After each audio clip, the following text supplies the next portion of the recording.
కొంతమంది అక్కర్లేని సమాచారం మీకు చేరవేయడము, అక్కర్లేనటువంటి డిమాండ్స్ మిమ్మల్ని చేయడము, మరింత శృతి మించి రాగాన పడే అవకాశం ఉంటుంది. వీళ్ళని టాక్టిఫుల్ గా మీరు డీల్ చేయగలిగితే అన్ని విధాల మీకు మీ కుటుంబానికి ప్రొఫెషనల్ వైజ్ గా మంచి జరుగుతుంది. అక్కర్లేనటువంటి డిస్కషన్స్ కానీ కాంట్రవర్సీ జోలికి కానీ మీరు వెళ్ళవద్దు. కొంతకాలం మాత్రం వెళ్ళవద్దు. మధ్యవర్తి తగాదాలు కావచ్చు, సంతకాలు కావచ్చు, తీర్మానాలు కావచ్చు, తీర్పులు కావచ్చు, ఇవన్నీ ఏవైతే ఉన్నాయో కొంతకాలం పోస్ట్ పోన్ చేయండి. మీకు ఆరోగ్యం బాగాలేదనో లేకపోతే మీరు అందుబాటులో లేరనో మీకు ఏది తోస్తే అది, ఏది సరిగ్గా ఉంటే ఆ మాటే చెప్పండి. ఇది తెలుసుకొని మెలగండి. అనవసరమైనటువంటి పెత్తనాలకు మాత్రం వెళ్ళవద్దు. ఎదుటి వాళ్ళు ఇచ్చే ఇన్ఫర్మేషను సగం పైగా అసత్యమే ఉంటుంది. దాన్ని బేస్ చేసుకొని మీరు చెప్పే మాటలన్నీ కూడా పొరబడే అవకాశం ఉంటుంది. ఇన్నేళ్లుగా మీరు సంపాదించుకొని సాధించినటువంటి మంచి పేరు, ఈ రికగ్నైజేషను, ఇవన్నీ కూడా కాస్తంత కకావికలం అయిపోయే అవకాశం ఉంటుంది. ఇవి గ్రహించుకొని మెలగండి. ఎప్పుడైనా ఎక్కడైనా అండి బుధుడు వక్రీచున్నప్పుడు మాట్లాడే మాటలతో మాత్రము జాగ్రత్తగా ఉండాలి. ఎంతటి వాళ్ళైనా కావచ్చు, కమ్యూనికేషన్ దెబ్బతింటుంది బుధుడు వక్రిచున్నప్పుడు.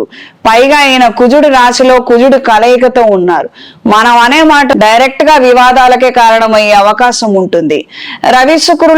రవి నీచ స్థితి, శుక్రుడు స్వక్షేత్రము. దీని వలన ఆడవాళ్లతోటి పెద్ద సమస్యలు రావడము, తండ్రి గారి వైపు నుంచి కొంచెం సమస్యలు రావడము, లేదా సరైన సమయానికి వాళ్ళు మాట్లాడకపోవడము.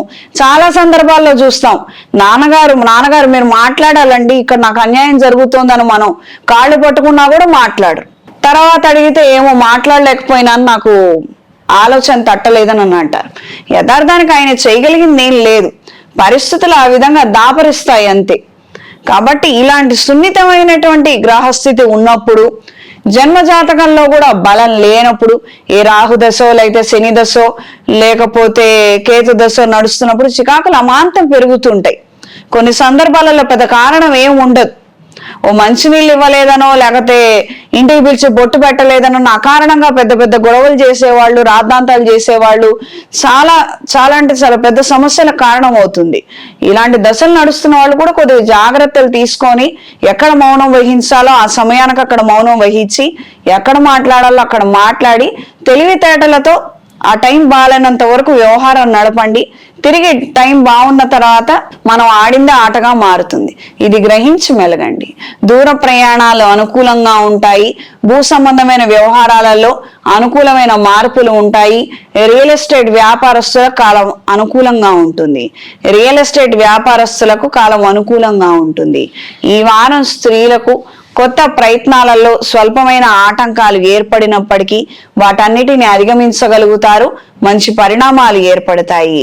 కొంతమంది కీలక పాత్ర పోషించేవారు కావచ్చు మీ జీవితంలో, లేకపోతే ఆఫీస్లో కీ రోల్స్ లైక్ హెచ్ఆర్ కావచ్చు, మీ మేనేజర్లు కావచ్చు, టీమ్ లీడర్స్ కావచ్చు.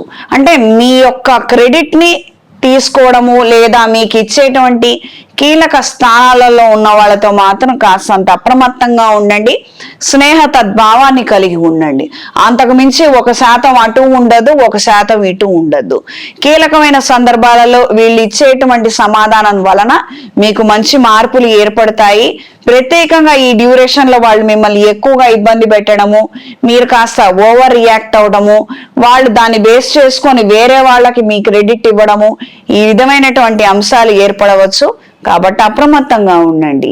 ఈ వారం కన్యా రాశి వారికి కలిసొచ్చే రంగు గ్రే కలర్, కలిసొచ్చే దిక్కు ఉత్తరం, కలిసొచ్చే సంఖ్య 3. ప్రతిరోజు లక్ష్మీదేవి స్తోత్ర పారాయణ చేయండి. గోసేవా కార్యక్రమాలను విశేషంగా చేయండి.